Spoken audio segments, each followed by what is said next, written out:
Forbidden Door 2024 is in the books. We had some great matches, a new IWGP Heavyweight Champion, plus the announcement of a whole new interpromotional event taking place in Tokyo in January. We're going to break it all down right here with Jeremy Finestone. I'm Steven Conway. This is Speaking of Strong Style.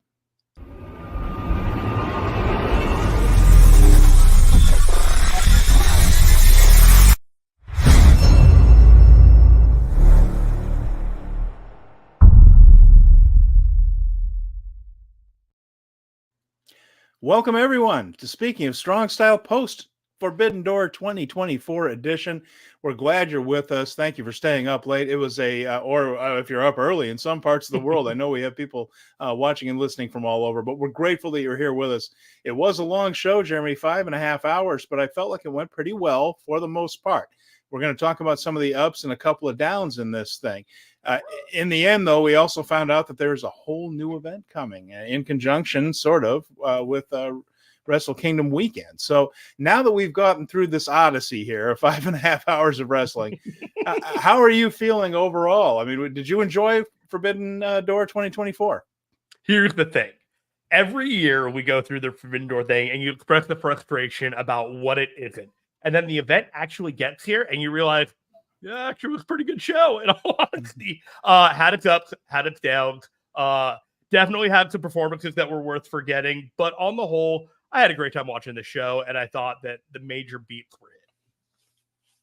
Well, we're going to go over every single match and things. In the end here, we did have a new IWGP World Heavyweight Champion. That was the main title switch. There was another one also involving the women. Of course, it was title versus title, Mercedes Mone. Now, both the TBS and NJPW Strong Women's Champion, that was the title she was supposed to have in the first place. The thing that struck me about that, and we're going to, like I said, we're going to break down each match one by one. I came away from Forbidden Door thinking that Stephanie Vaquer kind of stole the show until the main event. I mean, the main event was fantastic. The main with Will Ospreay versus Swerve Strickland, really exciting match, fantastic stuff. Before that, she really won that crowd over in Long Island. Strong crowd too. They sold a lot of tickets for this. I was happy to see it. And at the end, Mercedes, they didn't turn on her so much. By the end of that match, they were booing her. Part of that is the Boston connection. They're in Long Island, New York. And then part of it was the Stephanie Vaquer kind of won that group over. I got the distinct sense that the audience knew that Mercedes was going to win this match. It just seemed like a foregone conclusion. Yeah. And when a match like that'll happen, you know, they do everything in their power to put the person who's losing over. Or, you know, usually it's a challenger, but because it was a title versus title thing, it was a little bit of a different dynamic. This audience was not going to let Stephanie fail. They were willing her to just look like a star through this entire thing. And you know what? She didn't need any help. She was on it tonight. She knew it was a big deal for her, much like a few other wrestlers did. And I just thought she completely delivered. And ever since Resurgence last year, where she was in that tournament and she kind of showed out against Mercedes in the first place, you know, she's just been one to watch. And this was a night where it's like, if you've been watching, you were rewarded. And kind of reminded me of Mercedes when she was Sasha Banks in WWE and had kind of those coming out matches, and they were cheering for her when she wasn't supposed to be the person being cheered. So I kind of think it's a little funny that that ended up being a scenario that Mercedes understood and was fully compliant and just going along with it. So about 10,000 tickets distributed from this one. I'm just looking that up on the WrestleTix feed there. And the setup was for 11,008. So very strong crowd. And I was happy to see that. And Sam is here. Hello, Sam from the Power of Bombshells. I'm glad you're here. Yes, I'm out of the fetal position. I said on the show on Power Bombshells that I was trying to manifest Jeff Cobb versus Samoa Joe somehow. And they managed to stick a bunch of other people in there that didn't need to be there. You know how some meetings could be emails, some matches can be dynamites. Just saying. Yes. But I tried to manifest Samoa Joe. It right out of my mouth. And I was trying to manifest Samoa Joe and Jeff Cobb. I didn't quite get that. Still happen. You know, I was looking at the schedules and I was kind of, you know, this and that. There's a couple of windows where if they really wanted to make that happen on a Dynamite, it could happen. but Yeah. it should have happened here. Yeah, we'll get something. I think we're going to get something Wednesday because Jeff doesn't have to be back in Japan for these 2 shows this week. He's not scheduled for them. So USVA guy is here. Glad to see you. Glad you're here live with us. Very cool. This main event, Jeremy, why don't we go ahead and start with this? We're going to start with the main event. We're going to work our way backwards. And Swerve Strickland and Will Ospreay, we knew it was going to be good. The crowd was ready for this one. And while Moxley and Naito kind of put him to sleep for a little while there, they came back up for this. As soon as the bell rang, people were into this one. There was a lot of crowd reaction just for the beginning of the match. And then once they started wrestling, it was terrific. And these two have worked each other before. It's been very exciting. A couple of things here, highlights, and I'm not going to list off a whole bunch of move for move things. That's not what these little wrap-up shows are really for, but Swerve jumping from the top rope turnbuckle to the announce desk for a Swerve stop was pretty spectacular. And you knew these guys were going to do a lot of spectacular things. But man, that was just such an athletic moment right there. And the table did them absolutely no favors, just standing up hard right there. That table was not. How about the wherewithal of Ospreay to do that little hop so that his body was in just the right position to turn instead of actually crumbling against the corner of the announce table? I watched it a couple of times. You could see it afterwards. You're just like, these people have amazing control over their bodies. Just absolutely. Yeah. And then later on, they started hitting each other's moves. So they did Swerve kicked out of the Os Cutter and the Stormbreaker. So all these moves that they've been working very hard to protect, they threw the kitchen sink at it here, and they've kicked out of a few. So Stormbreaker's been very well protected in both AEW and in New Japan, but he kicked out of the Os Cutter Stormbreaker combination. Swerve hit a hidden blade himself. Referee Paul Turner got knocked out, which added a little drama where Don Callis tried to get Ospreay to use the screwdriver, and he thought about it. He thought about it for a second, but Will's better nature got hold of him. He threw the screwdriver away. And after that, though, he walked into the big kick from Swerve. And after that, Swerve just started hitting move after move after move. Now, when he hit the Swerve stop, Aubrey Edwards came in for Paul Turner. Right. Counted 2, and Will kicked out of that, and that got an enormous pop from the crowd. So they had him eating out of the palm of their hand here. Yes.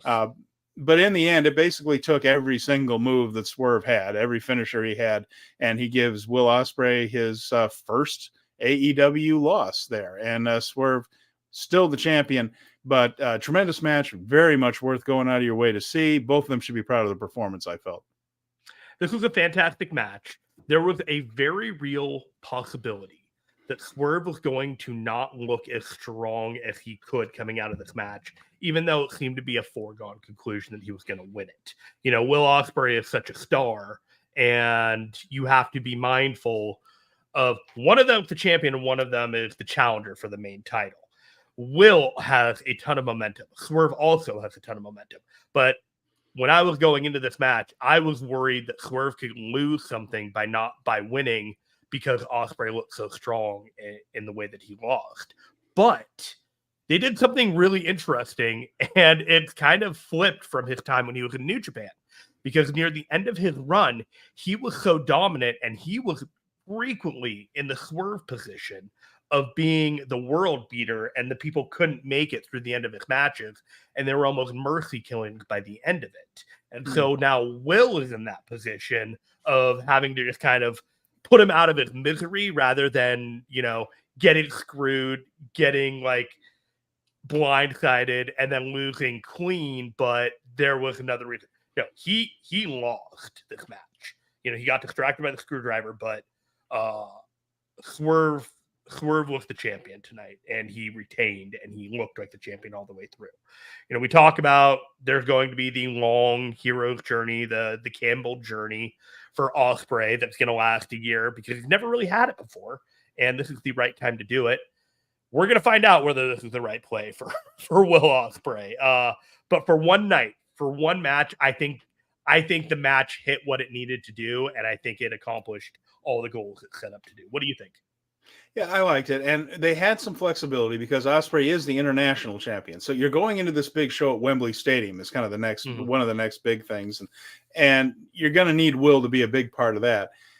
I think that it would have thrown the result of this match up in the air a little bit if Will weren't the international champion. He's like, well, he's going to be in a big match at Wembley. So, but he had the international title. He could lose this one, still be in a major match at Wembley of some kind.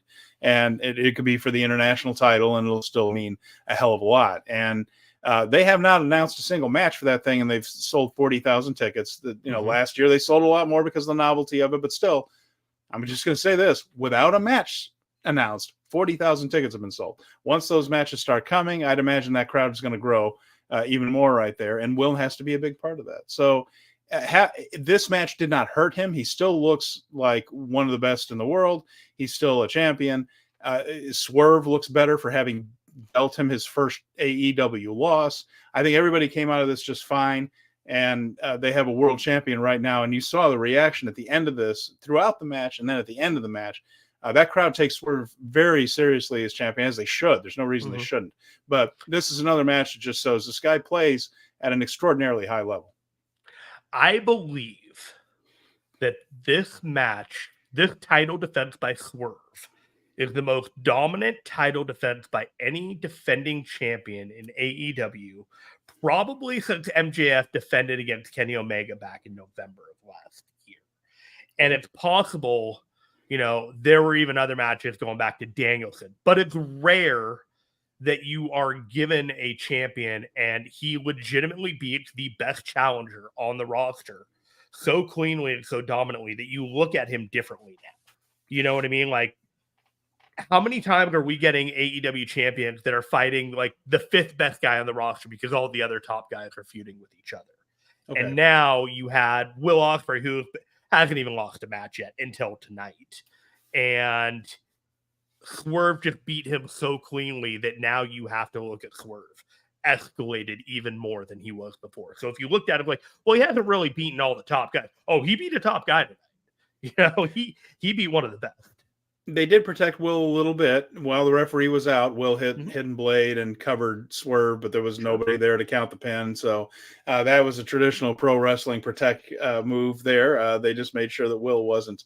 The Will has some argument to make anyway coming out of it, and at least the fans got the visual pin out there for Ospreay. So always a classic right there. Referee knocked out. As soon as he was knocked out, Will's hitting something big here in a second. So, and then I have a question for you here. Now we're looking towards the future. At All In, who do you see Swerve wrestling, and who do you see Will Ospreay wrestling? It seems like they made a point of showing MJF watching the monitor during this match. So that seems to be the direction they're headed in that sense. I'm not sure. Well, yeah, I suppose it would have to be that. Well, again, MJF can't go after the guy he needs to be going after for health reasons. It doesn't, it just doesn't quite pan out. And it really doesn't make a whole lot of sense for MJF to be doing anything except trying to tear Adam Cole's life in half. But in the meantime, I suppose he's going to challenge you. They showed. He stayed, believe me, MJF had all kinds of time. He could have been home on his couch. He could have already watched the Olympic trials by the time that main event hit the ring because it was such a long show, and he led off the pay-per-view. But no, he was still in the arena. He was still standing there watching the monitor. Very interested in the main event. So, yeah, very interested in the main event, and I don't think that was a coincidence. That's probably where they're going next. So I kind of wondered if he was going to show up at the main event in some way, shape, or form. It ended up being Don Callis instead. That kind of leaves it in the air that he might show up for the Daniel Garcia Will Ospreay match on Dynamite, and that could be the pathway in which we get Will Ospreay and MJF, because that whole subplot hasn't disappeared. And then we might get Hangman, and it could be Bryan Danielson against Swerve Strickland. I personally wouldn't have a problem with either one, but I do think in both situations it'd probably be for the best that Swerve lost that match. Okay. Well, they're going to go into the winner of the Owen Hart tournament gets the Wembley shot, correct? Yes.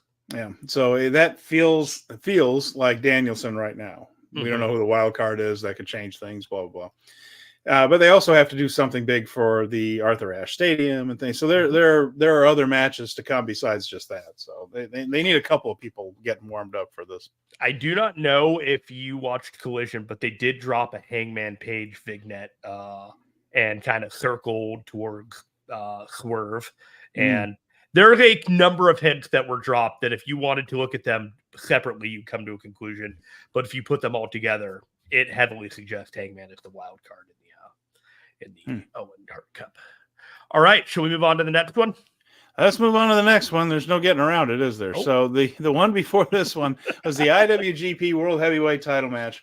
It was Jon Moxley, the champion, going in against Tetsuya Naito. And I don't know what else to say except this match didn't quite work.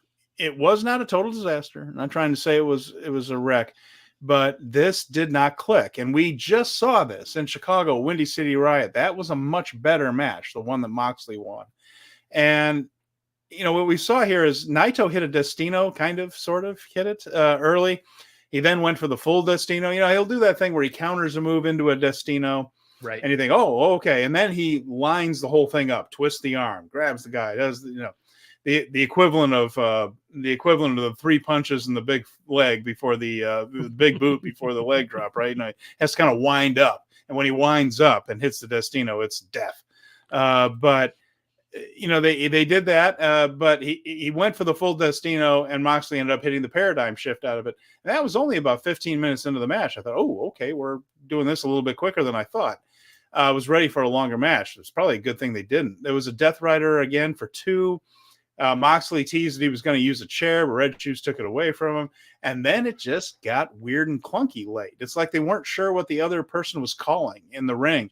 And I noticed this, Jeremy, here, that we had all these preview tags leading up to this match, not with Moxley because he wasn't in Japan, but Naito was working House of Torture and everything. And in those matches, you don't get a lot of effort out of Naito. He saves his body for the big ones. Mm-hmm. And he, you know, keeps the shirt on, the classic thing. And I did notice a few times that he just isn't posting on things the way he normally does. And I just thought, well, he's taking it easy in these matches, but he wasn't doing it here either. So when he had to brace himself on the top rope, he was very shaky. When the Destino is a move that takes a lot of cooperation. So he basically grabs a hold of the guy's arm and kind of pulls himself up and around. But the other guy has to kind of post and hold him there. It seems like Naito's putting too much weight, like he can't do it. And the other guy has to kind of muscle him over now. There are a couple other moments when Naito has to post and he can't. I wonder if his knees or his back or something isn't a lot more hurt than he's letting on, because there were a few moments in this match where it just seemed like Naito's body couldn't quite complete the move, the way it couldn't quite get all the way over or through it. So there was a moment later on in the match where Moxley fell to the outside and then Naito crawled out around the steps and he was kind of stalking Moxley before he was going to like tackle him. And the weirdest thing happened is that he almost tackled him between the announcer's booth and the side of the barricade. Yeah. So he fell down in between, and it's almost as if he was supposed to go over the side of the little like barricade, and he didn't. And everybody seemed really confused. And I wondered when you were talking about it, if that was kind of what you were getting at, is that like he just wasn't right tonight. And that whole thing when he shoved Moxley off the top rope all the way to the floor, I don't think that was supposed to happen. I think he just fell off the ropes and then they had to improvise something. Yeah, no, yeah, I think so. I wonder if he's more banged up. He didn't look good. Naito didn't look good. Like I said, they started hitting the big moves a little earlier than I thought. Some of that might have been for time. It's a pay-per-view window. You got to get out of there by 11. But they hit that time exactly. It just felt like, first of all, they went faster than I thought toward the finish, and even then, the match was slow paced. There were a lot of slow moments in this match. Something wasn't clicking tonight between two guys who do know how to work one another. I cringed when I say this, but I feel like the best way that I can describe this match was that it was contractually obligated. You know, it was just like this match needed to happen, and the title change needed to happen.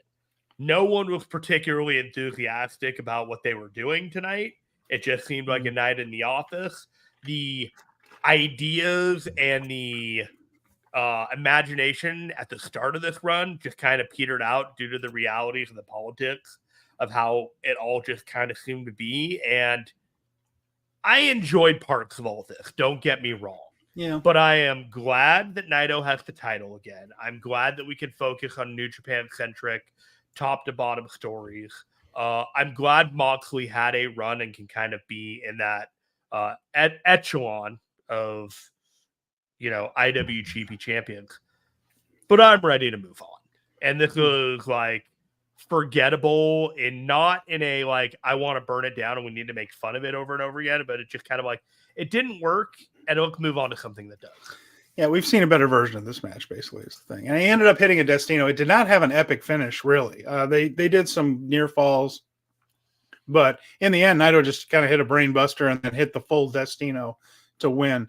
So after that, we moved on to the main event from there, which was a nice palate cleanser, because after that one didn't quite work. You did get one that absolutely did to finish off the night. So that was good.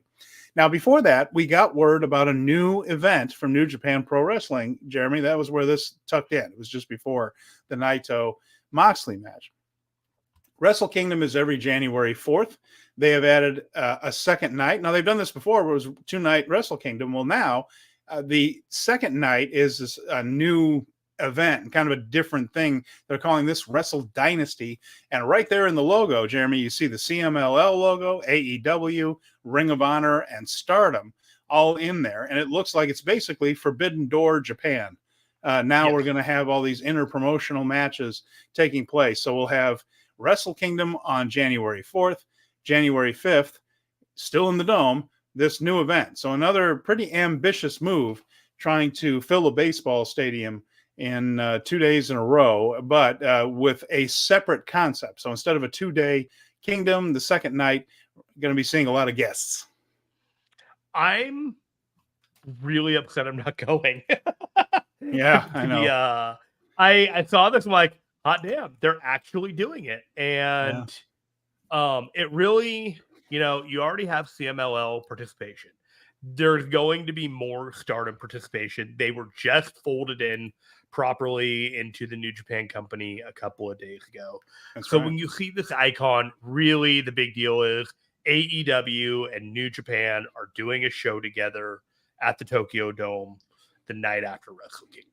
The rest CMLL. Of it is... Don't forget CMLL's in there. Yes, but CMLL has already participated like in the New Japan like ecosphere for a while. This is the first like the big AEW debut into the thing is what I'm trying to because Stardom has been there and they've been participating. In Japan, sure. Yeah, Stardom and the CMLL participation in New Japan has already existed. This is the first bell of the ball AEW Ring of Honor, and it's exciting. It's like I want to see more of this. I want to see, I want to see the AEW roster in the Japanese culture of wrestling.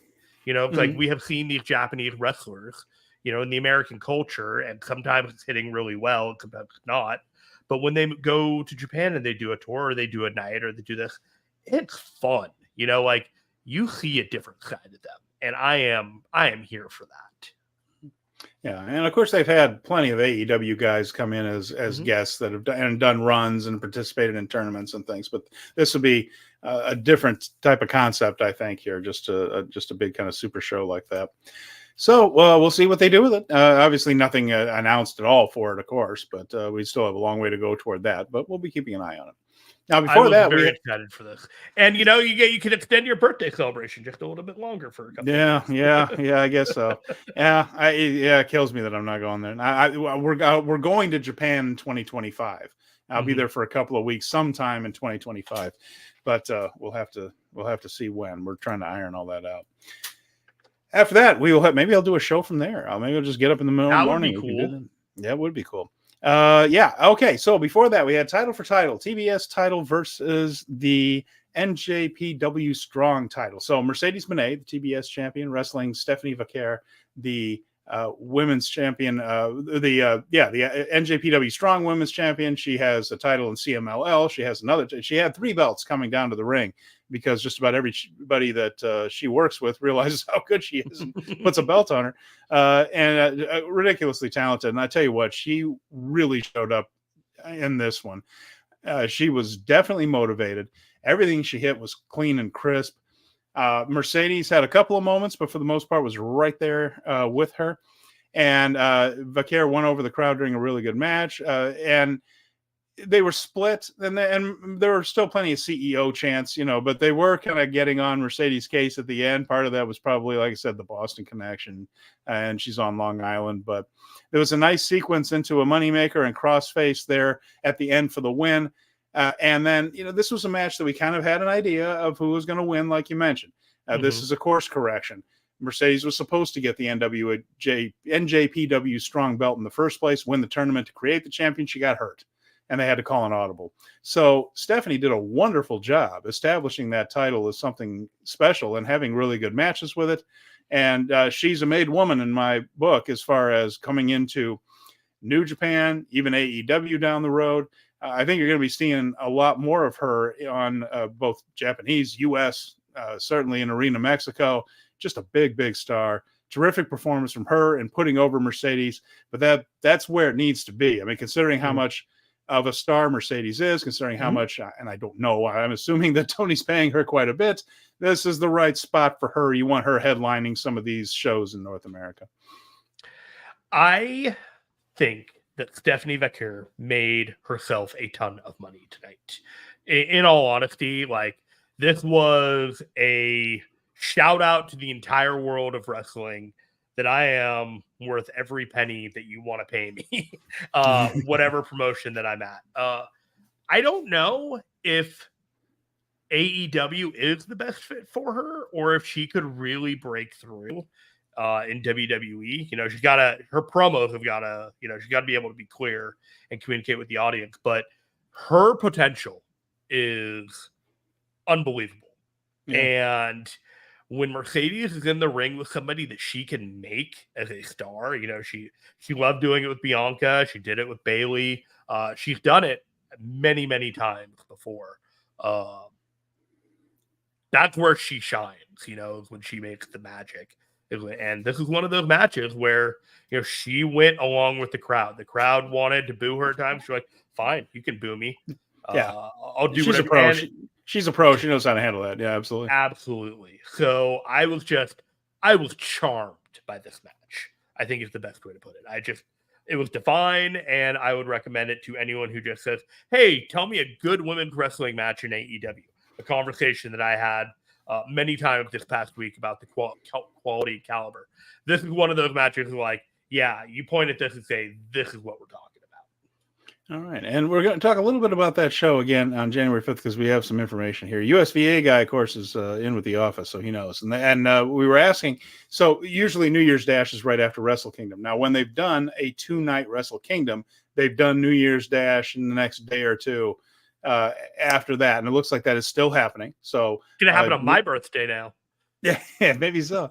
So Dash is still scheduled to happen after Wrestle Dynasty. So thanks to Sam and USVA guy kind of clarified all that for us in the chat. Wanted to make sure everybody that's not looking at the chat or listening as a podcast know that. So this is not replacing New Year's Dash. We're still going to have Dash. I'm hoping that Stardom continues their thing of doing something in Tokyo Dome City Hall the afternoon of Kingdom like they did last year. And so that there's a big Stardom show, then you walk over to the Dome, just do a whole festival. So we'll see. And he says, I just hope the office doesn't get overwhelmed with their scheduling. That whole week with scheduling with Stardom and NJPW is going to be rough. It's going to be busy. It's going to be busy. A little festival in Tokyo. It'll be fun. So yeah, we've got all these matches. And so now Mercedes Mone is ready to have a big match at Capital Collision, which is already selling fairly well. She can headline those kind of NJPW strong shows over here. And of course, she's a big star with AEW. So they're in a good spot with that. Before that, we had the TNT title ladder match. So we knew this one was going to be a spot fest. You just had to look at the roster and know that it's a ladder match for a belt. And that's how these things work. But here are the participants in case you were wondering if it was going to be a spot fest or not. El Phantasmo from New Japan, Dante Martin, Konosuke Takeshita, who'll be in the G1 later on this summer, Leo Rush, Jack Perry, Mark Briscoe. Wow. Okay, so a lot to unpack in this one. Again, this is too many stunts to just go and describe them out here. But it was a very entertaining match, and I think everybody came through it mostly unscathed. I think the star for me, Jeremy, was Mark Briscoe, who knows how to do this stuff and is a veteran, but boy, he was exciting in this. Seems like every time he set something up or dove over something onto something else, it looked pretty good. or at least look like guys that are trying to fight in this, and it didn't seem overly produced. It just looked like a really good ladder match spot. I ended up enjoying this one, and too much stuff going on, but the Blue Thunder Bomb from Takeshita to El Phantasmo off the apron through 2 tables looked pretty incredible. There was once when Briscoe jumped off the ladder onto Perry and came up short and didn't break the table. That looked like it hurt. But there was another one. He did a dive over on top of someone. I don't even remember who was laying on the ladders on the outside when they were in a ladder sandwich or a ladder table sandwich. Crashed through the whole thing. So it was a car crash match like you would expect. In the end, Perry, of course, the Elite had a strong night tonight as they try to build up that heel faction. He wore out Briscoe with ladder shots and chairs, climbed the ladder, got the title. It felt like this is as much in service to the whole Elite storyline as anything else, that they're trying to get these guys a lot of momentum as a heel faction, and this was servicing that. I know a lot of people hoped that Takeshita would win, or a sentimental thing for Briscoe, but they're telling a story here with the Elite, and Perry winning this title is an important part of it. I thought this match was great after I unclenched my butthole and realized that nobody was seriously hurt. And yeah, that's basically my standard of operation with the ladder matches now. You know, like they played with the Dante Martin hurting his leg, and they'd had great blocking with the camera after Takeshita got squashed through the table by Briscoe between the ladder and the table. He rolled out of the way, and then he was gone for like 5 minutes. And it was enough time where I was legitimately concerned that he was really hurt. And they did a really great job with that. I don't like being toyed with my emotions and people's health during a ladder match. Don't love it, but I did have a very good time watching it when all was said and done. Glad everybody's safe. Please keep ladder matches rare. Few in between, maybe 2 a year. I can live with that between Ring of Honor and AEW. New Japan never does ladder matches, so it's not a big deal over there. You know, like unfortunately, we've been stuck with a couple of them recently. Yeah, but not like this. Not like this. not like this. So, this was good. The right person won. I think the issue with the match was Jack Perry was already booked far and away as bigger star as all the other people in this match, that it would have been a surprise had he not won, rather had he won, if that makes any sense. You know, the fans are ready for Takeshita, though, aren't they? They're about to lose him for a month because he's going to go and wrestle in the G1. But I think the AEW fans are ready for something with Takeshita. They were there. I mean, he's had a lot of terrific matches. I think they might be ready for something more from him before too much longer. They ought to check in on the G1 because I have a feeling he is going to show out when it comes to the G1 schedule all the way through, and maybe even make it into some post-block play with the way that they got that thing set up. He's poised for a big couple of months, I think. And El Phantasmo broke my heart. And literally, because he did, instead of the heart symbol with your hands, he had the broken one because he's lost his teammates and things. Hikuleo is gone, and Tamatanga is gone. He was a curious case through this entire week. So they taped the Rampage last week with some stuff, and then they did the Collision taped on top of Dynamite.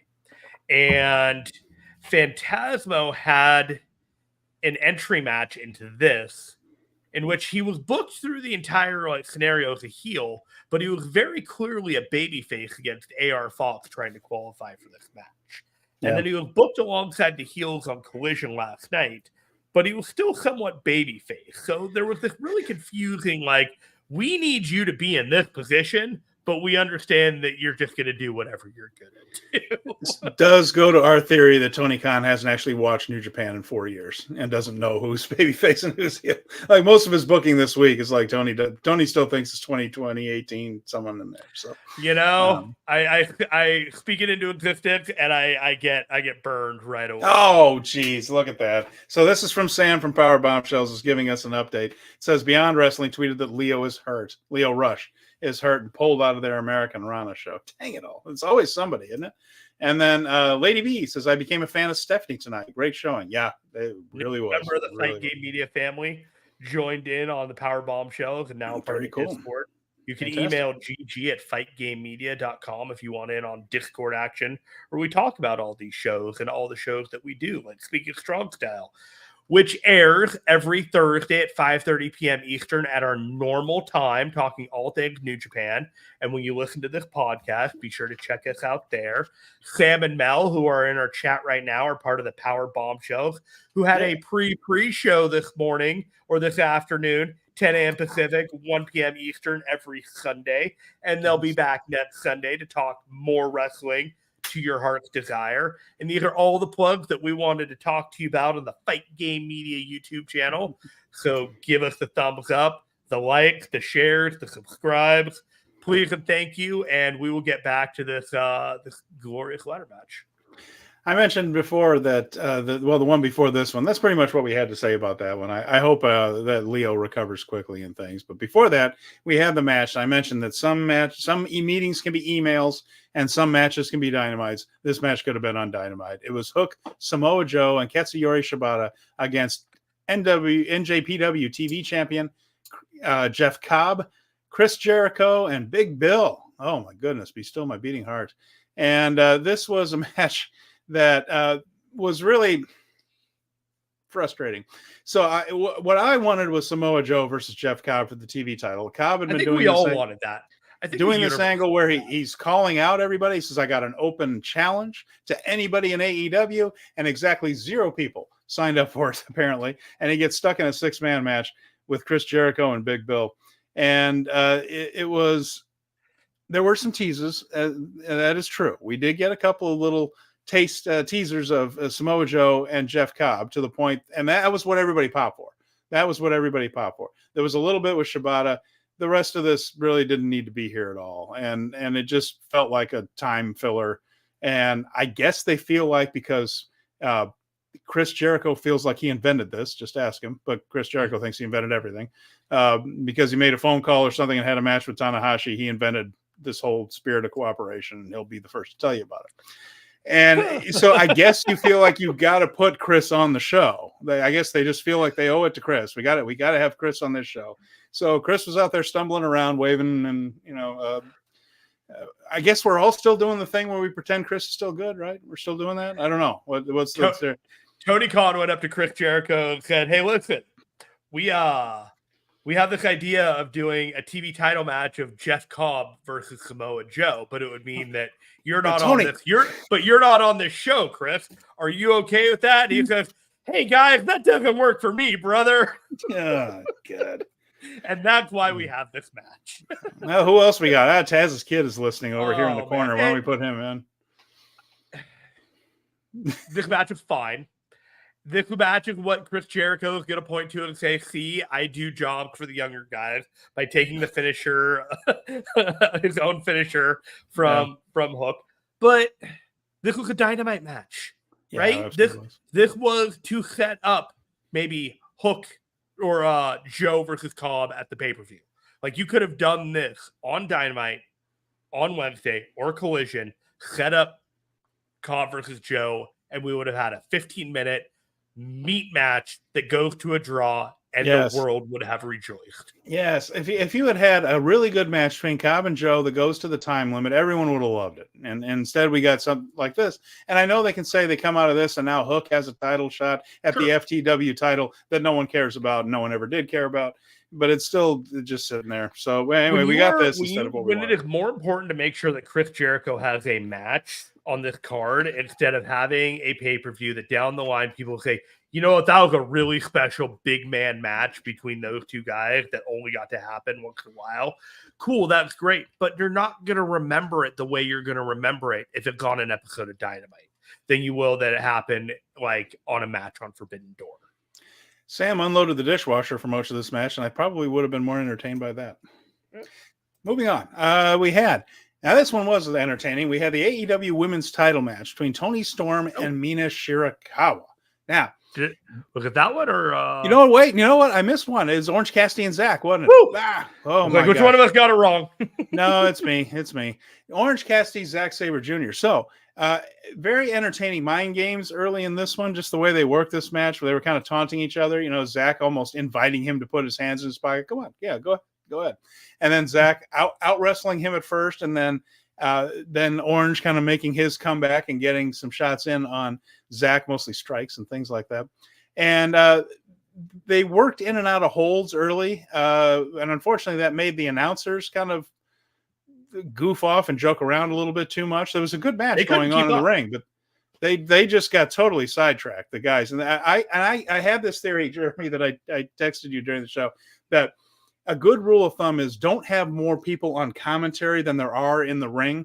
Mm-hmm. And unfortunately, they were outnumbered 4-3 basically at that point with the referee, and it was just too much kind of not bickering, but just inside jokes and teasing each other. Meanwhile, a good match is going on, and this happens in AEW sometimes when they get that army of people sitting at commentary that they start just kind of trying to crack each other up, and they forget to be wrestling announcers, and that's what happened here. I just don't think it was their kind of match, and they couldn't keep up with the various submissions and maneuvers and the counters, and it was easier for them to make light of it and pop themselves in order to entertain the crowd rather than be able to keep up and entertain them properly. I thought that was a big miss in this match, and probably its biggest flaw, because it wasn't the flaw of the work in the match.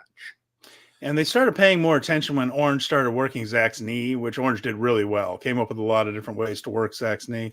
And the crowd didn't really want to see either guy lose, which is my theory a little bit as to why it got kind of quiet sometimes in there.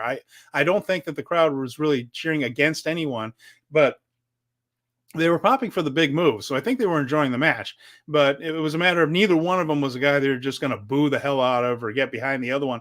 They wanted to see Zach do his stuff. They wanted to see Orange do his stuff.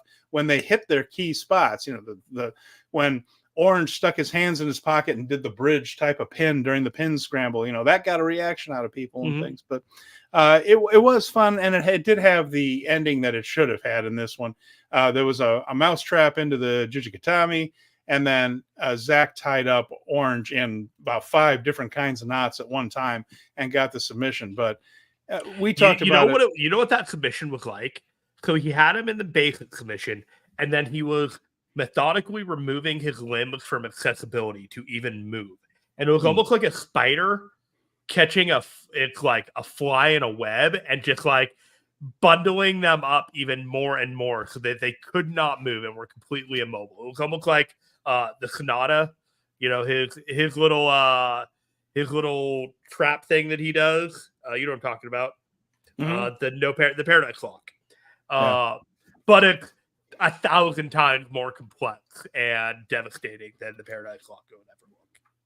And of course, Orange is going through something similar to El Phantasmo, where his friends keep leaving him. Although in Cassie's case, they're not going off to a main event angle in WWE; they're just turning on him, which is even worse somehow. But he's lost all of his buddies, and so this is just another thing where he can have a good match, lose. It's part of the story of him kind of hitting rock bottom before he will start to build himself back up, and so it all works to serve the overall story as well, and gives Zach a little bit more momentum heading into G1 season. The beginning of the match where Cassidy was trying to emote that he was lacking a little bit of the confidence that he usually has, I felt like the audience didn't quite get it or wasn't receptive to it because they just wanted both of the guys at the top of their game to wrestle each other. But once that like they got past that story to kind of established it for the TV audience, I think the crowd ate it all up. All right. Before that, we did have the AEW Women's title. That's where this one was. Toni Storm and Mina Shirakawa. So this is the Mariah May Bowl. This is the battle between Mariah's 2 mentors, Mariah and Mina. They did a good job, by the way, kind of explaining all that, I thought, in the video packages and in some of the commentary of how Mariah and Mina were tag team champions in Stardom, and they were like sisters. And then she has this weird relationship with Toni Storm that has all kinds of different layers to it in AEW. And so Poor Mariah just doesn't know which way to turn as her mentors battle it out. Mariah was in the ring doing the Japanese tradition of giving flowers to both. That's something that they used to do in All Japan Women all the time, is that the main event, they'd be presented with flowers. Mina worked on Toni's right knee. And for the first bit of the match, it was all Mina Shirakawa. I mean, Toni sold at the beginning of this one. She hit a DDT off the top rope on Toni. But Toni did rally and had a release German hip attack. That hip attack has always looked so devastating. Mina hit the glamorous driver for 2. That was one of her finishers. And Toni ended up kicking out, rallied, hit the pile driver to win. Mariah did not play a part in it. Everyone was kind of wondering, is this going to be when she does a turn? Is she going to pick one or the other? She just looked worried the whole match out there. But it was a really good match. I thought they had a terrific match. I thought they worked well together. Toni, which they also did a good job of mentioning, has been a champion in Stardom many times over. And I believe, I might just embarrass myself here, I believe she won the 5-star Grand Prix one year. Someone will scream at me in the chat if I'm wrong. Listen, I gotta tell Matt and AEW 2019, both on Reddit and the YouTube chat, that I have to take the L from our episode last week where I said that Taven won the title in the main event. Yeah, we had that backwards. Card, and I got that one wrong. And I'm a man that's fair and true, and I had to take it. You guys had me. Thank you for correcting me. I just wanted to throw that out there. So if you get this wrong, it'll be okay. We'll just admit it later on. I just looked it up. Toni won in 2017. All right, nailed it. Yeah, well, thank goodness. All right. Either way, though, a really good match. It needed to be a retention. I mean, Mina's not going to be the AEW Women's Champion. And I think everybody knew that while the match was going on, but they ended up enjoying the match. And Mina did a hell of a good job here. She's really charismatic. She's a lot of fun in the ring. She's an excellent wrestler. Toni works well with her, knows how to work that Joshi wrestling style. I enjoyed the heck out of it. And then, afterwards, it was all sportsmanship and hugs and kisses, and they all went off together happily. My theory on this one remains, Jeremy, that this whole thing is that Mariah is still with Toni, and she's going to move, and then the winner of the Owen Hart tournament gets the title shot in England. And so we had an Australian woman here in Toni Storm, a British woman in Mariah May. We're heading toward Wembley Stadium, and now we're going to ratchet up the tension as Mariah May advances through this Owen Hart tournament and might have to wrestle Toni now, not just sit in her corner or maybe choose the other person. Now they might have to wrestle. And I think that's where they're going with this. And I see Lady B as hints at it as well. She said Toni, Mina, and Mariah were all in the scrum together. They lived happily ever after. There are also a couple of little vids on social media that indicates that they're having a very good night. They teetered on creeping on the whole angle at the very end after the thruple kiss, when you just had a bunch of dudes doing the yes, yes, yes to the whole thing. In the front row, I'm just like, oh man, you could have just let that one go, guys. You could have just let that one go. So here's the thing. Toni Storm has been working really, really hard as the AEW Women's Champion. Oh, God, yeah. But this was the best performance she's had in I don't know how long. This was her best showing. I think when I was talking to somebody about it, I was like, it reminded me of how hard she worked in the Fred Rosser Juice Robinson match in New Japan last year at Resurgence, where she came in as like the third person in the match, just wrestled like crazy throughout the whole thing. And then at the other end, you've got Mina Shirakawa, who, when she's done with Stardom, she is going to be a highly sought after person wherever she decides she wants to go. Like, she's so poised and ready that if AEW offered her a contract full time, great. If WWE said, here's a bunch of money, we want you to join Damage Control right now and just be in that group, you're ready to go, I could believe she could join it the next day and fit in seamlessly. That's how good I thought she was, in this match, Western television wrestling ready. And I really liked this match. And I thought the presentation of Stardom, the presentation of the women, everything about it, it hit. And I was just really happy with it. I think might have been Toni's best stuff since the NXT UK stuff she did with Rhea Ripley. Oh, yeah. They had a couple of really strong matches back then too. There were She others. hasn't had this. I haven't seen this level of passion from her. Like she's really enjoying this this level right now. Like I think everybody involved in this angle really enjoyed doing it. So I think so. Before that, boy, Owen Hart tournament quarterfinal, Shingo Takagi and Bryan Danielson. So this was the one that couldn't miss. There seems to be one of these at every Forbidden Door. It's the shut up and take my money match, as far as I'm concerned. The match that you're just aching to see. And we got Shingo and Danielson here. Again, it's the Owen Hart tournament, so we kind of knew who was going to win. We just kind of wanted to see how they got there. And they did a lot of wrestling, chain wrestling at first, with Danielson getting most of it. Bryan, I thought this was brilliant, caught his foot on the rope on a tope suicida. And Shingo grabbed him, kind of caught him, and went right into a draping DDT and went right to work on his neck. And Bryan sold the idea of the pinched nerve really, really well. And that was very smooth from a couple of pros there to work their way through that one. And it became the type of New Japan match that I hoped, with big moves, near falls, almost wins, struggles for the ropes on submission holds, all of that. Shingo hit Made in Japan for 2. He even kicked out of the Psycho knee, only a 2 count on the Psycho knee. And then toward the end, we got stomps, a triangle, elbows from Danielson. Shingo tried to power him up, but couldn't quite get out of it and ended up back on the mat in the armbar for a tap out. This was just a hell of a good match between two of the best workers out there right now.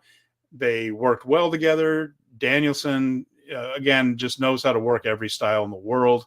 He's living his best life this year, getting all of his dream matches, and we get the benefit of it. Shingo Takagi and Bryan Danielson, you could do this every week. I'll watch it every single time happily. I don't know if we're ever going to get this match again, but for maybe not moments that we got, this was resplendent. I guess that's the best way I can put it. I think what really made this match for me was Shingo the heel. Okay? We don't get a whole lot of Shingo Takagi as a heel in New Japan Pro Wrestling. You know, we get babyface Shingo, it's time, the stack, all of these kind of things. And him being just a shitty heel, like cursing off the crowd, trying to do the yes chant himself. Of like, this is what we need in New Japan. Like, that was my takeaway from this, is like, we need top level heel Shingo Takagi just being a mean bastard. And that will actually drive sales, in all honesty. Like, that's how strongly I felt about like the presentation of Shingo. I feel like it's been something that, kind of missing in New Japan, to be honest. It made the match for me, and it just made me realize that we need a stronger Japanese-based heel that's fresh in that promotion that is not evil. Yeah. No, that's very fair. I mean, it's something that the War Dogs right now are our top heel faction. The House of Torture has kind of been decimated, and they're kind of just seen as kind of an annoyance more than a serious threat. And New Japan could use somebody that's just flat out on the heel side, just a nasty bastard. And he did a good job. Yeah. That was my takeaway. That was the big one. It's like, you could talk about to the end of the earth that this was a good match. That is not a hot take in any way, shape, or form. Yeah, I guess that's true. Was this match good? Yes. Should you watch it? Yes. Let's move on. Before that, we had a trios match. This was the Young Bucks and Kazuchika Okada teaming up to face, I guess I got to call him Scissor Ace? Hiroshi Tanahashi and the Acclaimed. So we came out to perhaps Max Caster's worst rap, but I'm not here to. Well, he managed to finish a rap. So middle-aged white guy shouldn't be judging anybody's raps, to be fair. But here's the thing: he finished the rap on his own, so by default, it's not his worst rap. Fair enough. So we had that, and then basically once the match started, it just was building to Tanahashi tagging in against Okada. So there was wrestling between the Bucks and the Acclaimed, and then one guy would come in and come out, but they kept us away from much between Okada and Tanahashi to the point that they even were squaring off, and then Okada said, nah, forget it, and tagged out to one of the Bucks. So they kept teasing this kind of this jerk Okada that won't get in the ring with Tanahashi. But then the others wrestled long enough that they were the only two left, and the tag was coming, and they kind of squared off in the middle of the ring, and we got a little bit of Tanahashi and Okada. Unfortunately, what we didn't get was a good knee day from Hiroshi Tanahashi, who was struggling to run and jump. But the Bucks managed to delay Tanahashi's high fly flow because he had Okada on the mat and ready for the big splash there, the frog splash. But the Bucks delayed him. And once he did jump, Okada was able to get the knees up. And then he just hit Tanahashi with the Rainmaker and beat him. And the president of New Japan does the job and gets helped out by Billy Gunn, who has to save Hiroshi Tanahashi. I'm going to say that again, just to make sure you hear. Hiroshi Tanahashi, one of the greatest wrestlers of this century, and maybe in Japanese history among them, was saved by Billy Gunn and was helped out and consoled by Billy Gunn. So you couldn't pin Max Caster here. Like we had to have Tanahashi and then have him beat. You and I both knew that when Hiroshi Tanahashi was put in this match, there was a reason Hiroshi Tanahashi was put in this match, and it's because there were very few other people in New Japan who were going to be willing to eat a pin from Okada in this match. If we're able to get Okada back in a really, really good match at Dynasty, then we can talk, I guess. But yes. That's possible. That should be Kiyomiya, honestly. That should where you do the Kiyomiya match finally. Noah is not on the letterhead. Noah is not on the letterhead. I know. Here's Lady B is just like, I can't wait to see Billy Gunn versus Okada on Wednesday. You speak it into existence, and it probably will happen. I'm not. I can wait. I can wait as long as you need to for that. So I'm happy to wait a lot longer. You can do it in 5 years. I put this out into the universe, and I was kind of chewing on this earlier. If you are a Western wrestling fan that's joined in the last 5 years, and you don't know much about New Japan Pro Wrestling, you watch WWE and AEW, and you're trying to learn more, and you've heard about this amazing rivalry between Hiroshi Tanahashi and Kazuchika Okada that has spanned the last 14 years. And this is your first exposure to their rivalry with each other. Are you enthusiastic or driven to seek out any more based off of what you saw here tonight? Or do you just feel like, what was it that about this? Because I feel like they squeezed enough blood from the stone from this feud and from Tanahashi that it's hard to see what the magic was one time.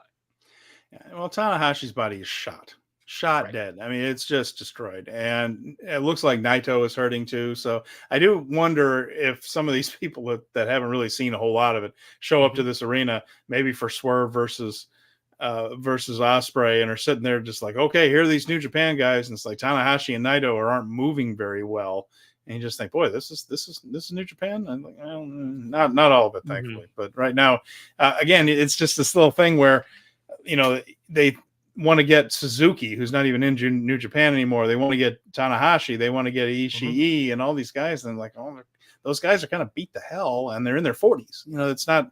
There are other people in New Japan, but we saw some of them. It plays to another thing that they did tonight, where the people that they did have on the show, right? You got your Naito, you got your Zack Sabre Jr., you had your Yota Tsuji. And theoretically, you were supposed to have Shota Umino, but it didn't work out because, he got hurt and he was supposed to be in that ladder match. Right. Those were the four. And theoretically, those are a big four in New Japan that you were exposed to at Forbidden Door that were probably going to have a pretty prominent position, both at Wrestle Kingdom and at the Dynasty show the next day. Yeah. So you're putting them in the big position and de-emphasizing Tanahashi, which is the right thing to do.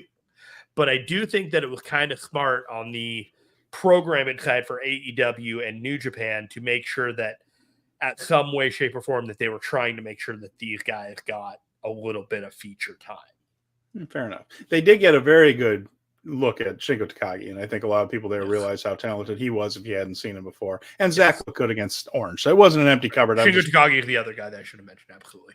Yeah, that's just a couple of guys there that I was just like, oh boy. But yeah, before that, the pay-per-view portion of the program anyway, there was also some pretty good pre-show matches. The easiest prediction in the world. Yeah, well, sure.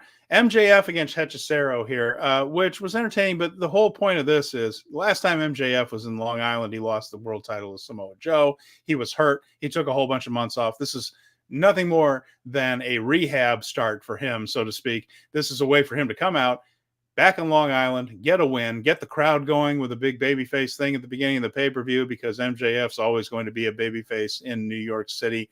And this is, and of course he's from Long Island. This is even more specific than that.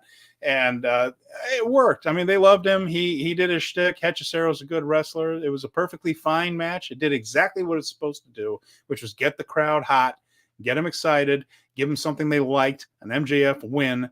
It served exactly what the purpose was. And by the way, the second match did too. I mentioned that the whole point of this thing, and not the whole point of that match I didn't mention, was you got to get the Elite over. This whole thing of building the Elite. The Elite had to win that match, and they did. And it's all to build those guys up. So whenever the hero comes, they have the proper mountain to climb. And that was why Okada did need to win that match. And it was the right decision there. I just, could have been one of the Acclaim. But this one did exactly what it was supposed to do. Warm up the crowd. Big win for MJF. Send him home happy. And then you can bring him in where he's looking at the monitor at the main event. You can tease the home crowd. Hey, our guy's going all the way back up to the top. I think this accomplished the mission. Spock, pantomime, smoke and mirrors. They didn't work particularly hard in this match, nor did they feel like they needed to. They did not need to. That Roosh and MJF match was probably supposed to be on this pay-per-view, and this was supposed to be the match that they were heating it up with. They flipped it the other way around, and I feel like everyone but Hechicero kind of looked past it in a lot of ways. This reminded me a lot of MJF and Tanahashi last year at Forbidden Door, where it was just kind of like I use the word contractually obligated for some of the New Japan guys. MJF is the AEW version of the contractually obligated talent that is showing up for this card. He was already looking past for Beach Break and showing up in Memphis for an AEW show on Dynamite the other day. I would like it if MJF was as committed to the company when the company needs him to be committed, rather than being committed when it's best for MJF to be committed as a top star. I noticed that about him, and it's fine. It's whatever. I'm not in love with MJF personally as a performer or as a person, but I can't say that when he comes out to the ring, he doesn't deliver, and he at least puts on entertaining matches. This was not the main event with Bryan Danielson or Samoa Joe or anything like that, but it wasn't Naito either, if that makes any sense. It wasn't a night off, but he wasn't on his A game. But I think Hechicero has been working very, very hard to make the most of every opportunity that he has, and I respect him for that. We had some pre-show matches. This is the one that inspired a Rocky Romero tweet to make sure everyone knows the Pentacero and Phoenix are only contraction to AEW. That's the only company with an A in it that they're contracted to. So they can team with Mystico. Nobody needs to panic. Nobody in Mexico City needs to panic. Again, the only A is the one in front of an E and a W. There aren't two more A's here. No, Sir Bobski. They are not involved with those people whatsoever. So we can have this match, right? Yes. Okay, good. So we did get this one. This was a lot of fun. So you got Mystico and the Lucha Brothers, which is kind of a not hell freezing over, but it's unusual to see these guys in the same side or even in the same ring with each other. And the crowd was aware of it. Like, the crowd knew how interesting this is, that you're getting the Lucha Brothers. Now, for a while, Penta was in CMLL. There was a whole thing several years ago where the talent in CMLL went to the front office and just said, we need some fresh people in here. We need some freshness. And they brought in like the original, like La Parca and or LA Park, and they brought in Penta and things for a short run. And it went about as well as you would imagine it would. But so it lasted about a month, and it was fun, but there it was. I haven't seen him since. And here they did team up against Yota Tsuji, Titan, of course, CMLL guy who knows exactly how to work the style, and Hiromu Takahashi. Now, Tsuji and Hiromu spent either the vast majority of or a part of their excursions in Mexico. Everyone knew how to do lucha here. Yes. And this was a really fun match between 6 guys that just know how to work. At the beginning of the match, I thought, oh, Tsuji looks like he wants to be somewhere else. And he mostly just kind of sold for Penta early and looked a little bit like he didn't want to be there. But once this match got rolling downhill, it went well. And what I mean by rolling downhill is just get a little momentum. Once the spot started going, everybody stretched their legs a little bit, started running the ropes, started hitting a couple of small dives to lead to the bigger stuff. And then it really picked up.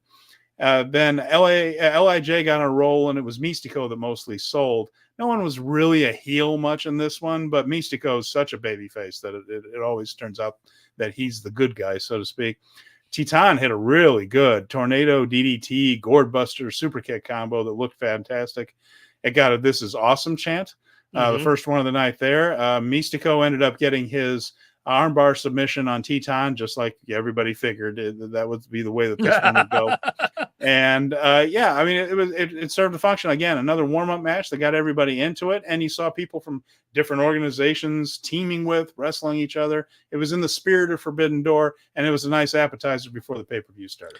It's one of those matches that, while purely academic, can be a shitload of fun.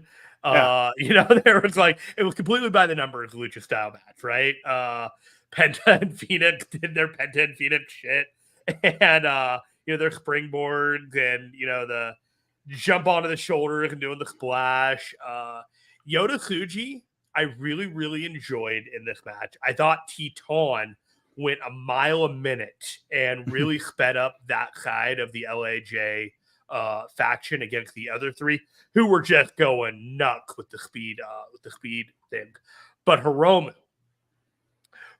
characteristic throughout the build of finding out that he was wrestling Místico, bringing the Místico mask down, and then just being happy that he got to wrestle Místico the entire time until he put Místico into a powerbomb onto the ring apron and then went right up to the camera and said, "Místico, go bye-bye."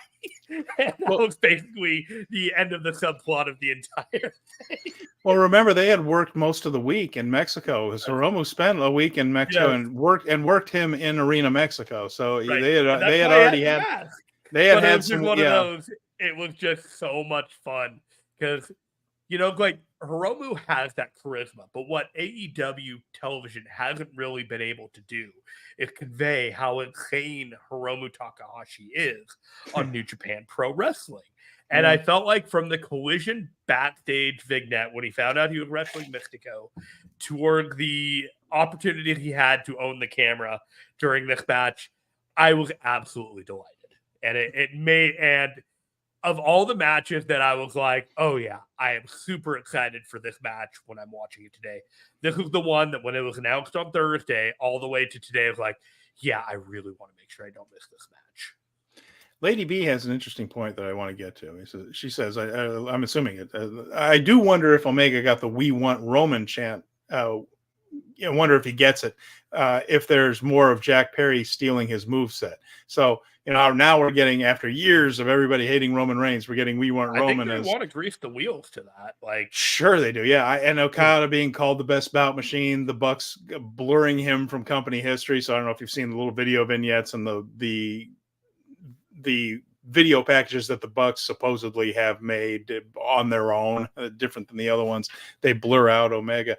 I think they're absolutely trying to build the anticipation for him to be the ultimate hero when he comes back. Sure. Yeah. I think that's all pointing toward that. And I think it's going to work like a charm, by the way. It's going to work perfectly. Lady B might be missing one person in that equation, and there might be a fifth to that elite, and that could be Hangman Page, and he might have the world title on him. Could very well be. They'll all have titles because they are the elite. Yes. And there's plenty of titles in AEW to go around, and all of wrestling, really. Everybody's got all kinds of titles. if you want a trio, he could hold 9 titles just by being the trio champion. That's true. And that's not a knock on AEW. Just about every company in wrestling right now has a bunch of belts laying around. Mariah May versus Saraya. This is the Owen Hart tournament match. We mentioned it a little bit earlier because Mariah needed to be on a roll for that match with Shirakawa and Toni Storm. So, indeed, she sold a lot of this one for Saraya, but she got in some offense. Ended up hitting a nice little roll up with the bridge to win.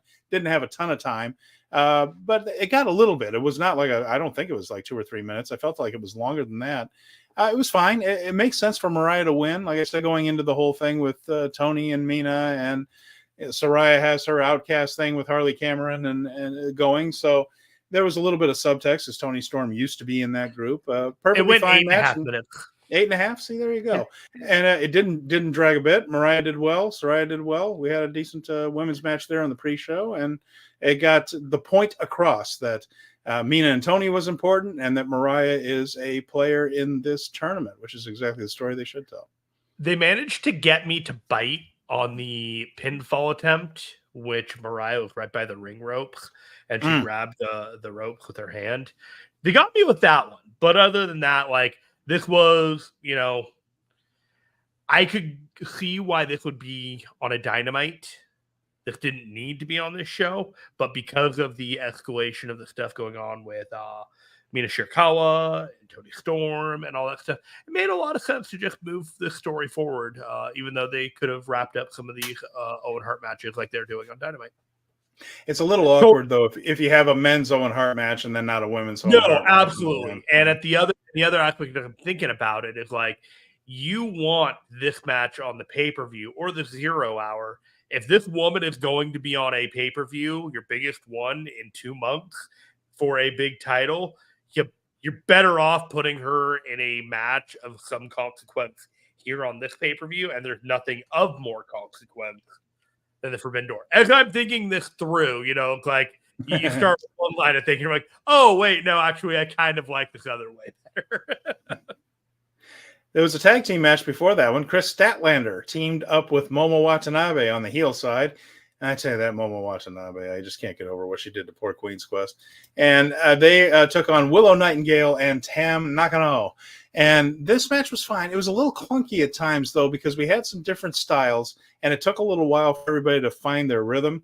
But Willow and Momo had a really nice run toward the end against one another. Made me hope maybe we'll get more Willow Nightingale versus Momo Watanabe in there. It picked up late. Tam Nakano's an excellent worker, and Statlander did what she could, hung in with them, and Tam pinned Momo with a straightjacket German with the bridge. So that might have some consequence in Stardom. But either way, nice little match right here. I enjoyed it. Again, there were a couple of moments when not everybody was thinking the same thing at the same time, but not bad, and it went well. And the rest of it went well, and the finish went real well. The crowd was quiet for they're also just still filling in at that point. Right. Just hear me out here. The crowd was quiet for the first 4 minutes of this match. And then there came a moment where Tam gave Chris Statlander this incredibly crisp, incredibly high angle German suplex towards like one of the corners of the ring. And the crowd just kind of, just kind of like stiffened up a little bit. I'm like, oh, that good. And it was just kind of like from there, everybody, like, they were looking at Momo and they were looking at Tam and they were like kind of feeling it out, like, who are these wrestlers, that kind of thing. Like, they knew who Willow was and they were into it and all this stuff. But it wasn't until she started hitting those crisp German suplexes in the middle of the match that this thing kind of like turned a corner. And everyone got really into this match. And by the end of this match, I thought they won the crowd over pretty well. Tam has a toughness that belies the kawaii, which is Japanese concept for cute. Basically, it's not just a word for word. Kawaii means cute, but it's that whole kind of cute culture, the Hello Kitty thing, the whole. So Tam's persona is, the kawaii of the cosmos, cutest in the cosmos, and she comes from the idol culture in Japan. So they do the whole choreographed dances and stuff like that before their matches, but. So she kind of comes off like she's a performer and outside of a little wrestling, more that type of stuff. adolescent as a wrestler than like yeah, but I mean, she and her tag team partner put out EPs of them singing and stuff like that. But then she gets in the ring and she will knock the living snot out of people. I mean, like, she has some of the stiffer matches and start, like she and Julia always knock the taste out of each other's mouth big time. She and Micah hit each other pretty hard. Like, Tam hits hard when she hits, and her stuff is crisp. So it did come across there. Yeah, I think it does surprise some people when they say, "Oh, we're going to see somebody doing kind of shtick here," and instead, like, "Oh no, she's stiff. She works stiff. She hits hard." So I think it's usually a moment of surprise in Tam's matches when you haven't necessarily seen her a lot.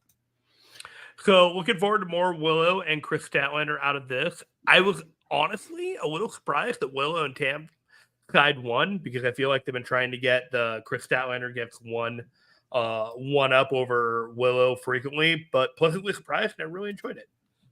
Lady B says, "I had no idea who the other two ladies were, and by the end, I forgot Chris was in the match." Chris, Chris has a ways to go to catch up with them, but not that Chris is bad. Just Stardom's a fast league. Tam is great, and these ladies are very different than Riho, in my opinion. Yeah, they are. Stardom's a little bit different, higher level than a lot of the stuff that Rio's done. Rio's worked for Stardom, I think, in the past, but it is a different style. It's a different style. I kind of feel like Rio has lost a little something in the last couple of years because of I don't know what it was, but she showed up on, I believe, Collision last night and did a face-off with Serena Deeb. And she didn't feel like the hot commodity that she was the first couple of years of AEW as the champion and all that. And I don't know what it was. But when I saw Tam and Mina and Momo Watanabe, there was an electricity about the way that they were coming off on the screen. And yes, they were wrestling, and Riho was just coming down in clothes and doing a face-off. But it felt different. All right. Before this one, we had a 4-way tag match, and this was Malachi Black and Brody King, Private Party, Gabe Kidd and Roderick Strong, and kind of an odd couple team. They're not getting along. Kyle O'Reilly and Tomohiro Ishii is the surprise there. And Strong, like I said, Strong and Kidd kind of argued with each other as much as they wrestled together. Ishii hit a brainbuster on Brody that didn't quite get all the way over and looked pretty scary, but Brody was fine. And this is one of those matches. It's tough when most of the crowd isn't even there yet, and the people that are coming in are filtering in, finding their seats, getting their popcorn and their drinks and stuff. But so these guys did what they could, but this isn't a match that's going to stick too much. This was strictly to kind of fill a little bit of time on the 0 hour. I have so many things to say about this match. I was fascinated by this match. Oh, okay. Absolutely. I will get out of your way. Oh, man. Okay. First off, if you look at Gabe Kidd and Roderick Strong, you know what I see? I see Gabe Kidd and the guy that most closely matches Alex Coughlin that you could plug and play into a War Dog position in Roderick Strong. No, boy. Like, they basically got the guy that was most closest to his former War Dog partner and said, "You know what? You'll do. Let's get you." And I can honestly kind of see it, and it kind of worked for me. And, Gabe. I don't think Roderick Strong's joining the War Dogs. Oh, I don't think so. But if you're going to use him for a couple of weeks and you're going to do one night, you're better off if you're not going to go full in on the War Dogs gimmick, which it clearly wasn't, and they're just kicking the tires to see what Gabe Kidd was going to be like. This is what you do with it, and it totally worked out. If you watch the Ishii aspect of this whole thing, Ishii took one bump in this entire match. He was a house of fire, or he just got out of the ring and got out of the way. And it was so much so that the House of Black ended up staying out of the way until they actually had to do a spot. And then I don't know why they thought they were going to be able to pull this one off, but Ishii tried to give Brody King a suplex with the assist of a Kyle O'Reilly super kick, and they didn't clear it, and Brody King almost died. Yeah. It was pretty ugly looking. And I think everybody kind of knew at that moment. It's like, we can't go that route again. Brody King looked a little shaken up. Everything seemed to be okay when all was said and done. But she wasn't looking great on this one. And then the big takeaway for me was that, my God, they were really trying to get Private Party over. And they were actually trying to get Private Party over to a point where I thought it was interesting that they got a better reaction, arguably, than the Acclaimed got in their match with the Hiroshi Tanahashi versus the Elite. Like, the reaction that Private Party got, if you go back and rewatch it, they got a more genuine, like, we like you guys and we're into it, rather than all the work that the Acclaimed they had to put in order to get that act over and get the reactions they wanted a couple matches later. I thought that was fascinating, and I think paying attention to the reaction that Private Party gets in the next few months is something that we should all be paying attention to.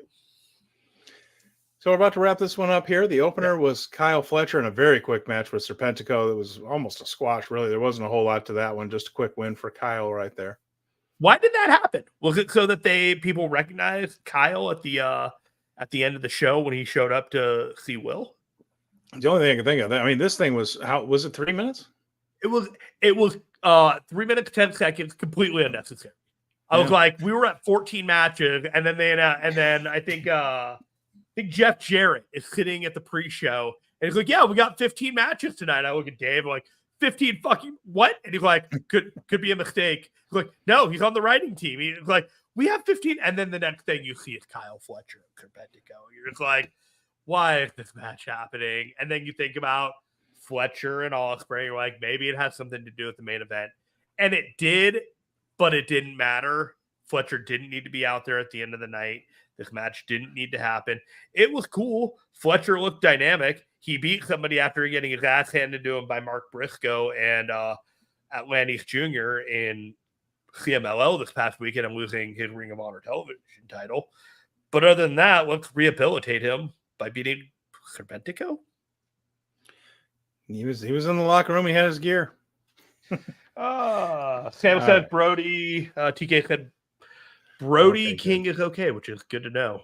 That is good to know because so I was thinking, Steven, what is next for all of these promotions that were here tonight? Like, what is if you were interested in what New Japan has coming up, what's the next thing for them? If you're interested in Stardom, what's going on with them, and what's going on with CMLL? Do you know offhand? Stardom has a live show on 4th of July.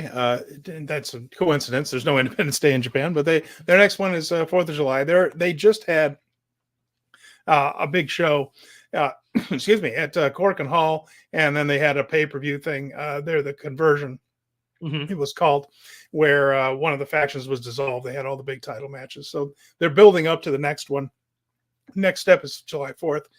New Japan is kind of bumpering that one. So that's in Corkin Hall on the 4th. New Japan is working Corkin Hall on the 5th and the 3rd. So the next show for New Japan is on July 3rd. I'm losing my voice a little. Excuse me. Take a breath. I got it. At Corkin Hall on the 3rd. And that is part of the tournament that will determine the final entrance for the G1 Climax. So 2 blocks in the G1. That 10th spot in the A block, 10th spot in the B block up for grabs. And the next rounds of that tournament will be Wednesday and on, on Friday. And, Lady B, thank you so much. Wow, that's very cool. Really appreciate that. You got a super chat there from Lady B. Thank you. I have to I have to find the preview for AEW Dynamite before, if I'm going to accept the super chat. So I got a AEW Dynamite preview. Okay. So go ahead and find that. So that's what's going on in Japan anyways, that the Stars will be heading back there. And on Wednesday, Thursday, and Friday, there are shows there as New Japan works its way toward the G1 Climax tournament, and Stardom works its way toward its next pay-per-view. So some things coming into focus. I will say, I do think that there is a very real possibility that Daniel Garcia beat Will Ospreay for the international title. You think so? I do. I think that there is enough meat on the bone between MJF and Will Ospreay going into that match that I could see a title change. And frankly speaking, it's more up in the air who wins the match between Ospreay and MJF at Wembley, if that's happening, if there's no title on the line. Okay. And Sam from Power Bombshells, again, make sure you check them out. Their show every week here on the Fight Game Media YouTube channel. She said Serpentico just came back from surgery a few days ago. So that's great that he's back and looked fine.